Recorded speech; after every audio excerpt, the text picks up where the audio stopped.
This morning at Petunda with the bishop, he, in his preaching, said to us, it is refreshing sometimes, I think he's right, when a Sunday's usual celebration is replaced instead by the memorial of one of the saints. And that is our situation here this morning on the 21st day of September.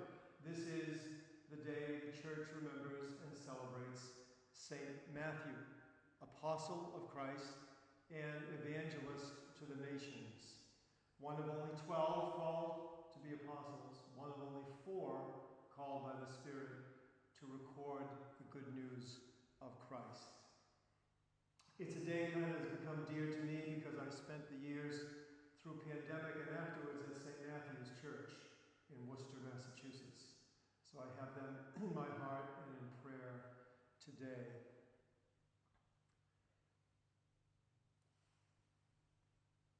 When you hear from Matthew's 9th chapter, written tradition tells us by Matthew himself, the call of Matthew, the day, the moment, the circumstances in which Christ appeared before him, gave his full attention to him, and spoke to him 2 words, follow me. If you let yourself picture that scene, it's quite an affecting picture. Years and years and years ago, I walked for the first time into a church in the city of Rome, the Church of Saint Louis de France, named after a king who became a saint of the French nation. And way down in the church, on the left-hand side, there's a side chapel. And in that side chapel, there are 3 paintings by the painter Caravaggio, a magnificent painter who had an uproarious life, ending, I think, well before he reached 40 years of age. Those 3 pieces of art there, each one dedicated to a part of the life of Matthew, whom we celebrate today. Each of them in the style that was known to be that of Caravaggio. And the middle one, the biggest of them, is the call of St. Matthew. And as is often the case in Caravaggio's works, there's a lot of color in the painting, but most of what's there is shrouded in shade, in quasi-darkness.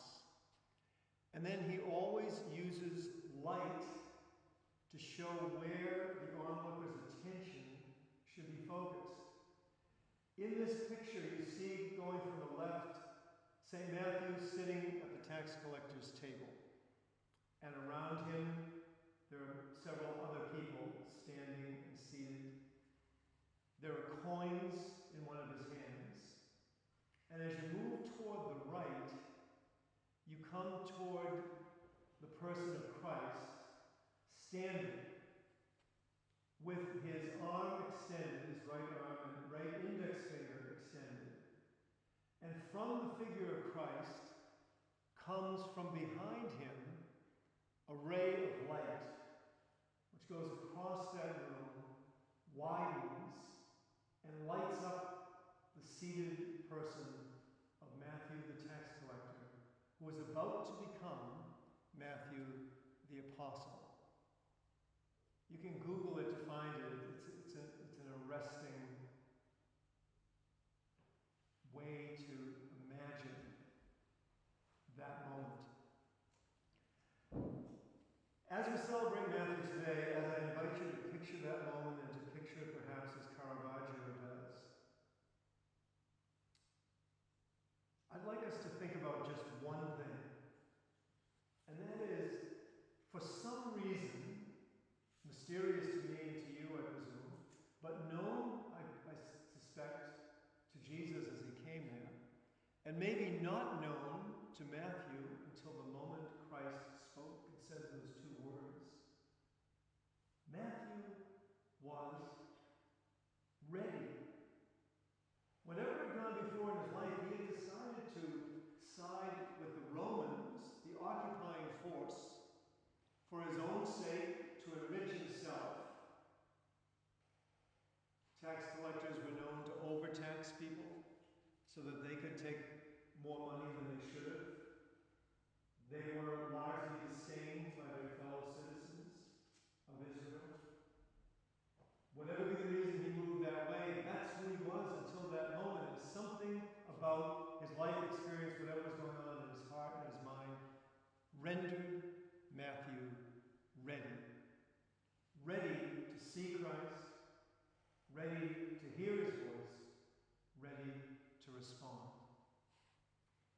So I just want to leave all of us this day with one question. Are we ready? And I mean it as a global question. What are we ready for? What are we willing to dispose ourselves toward?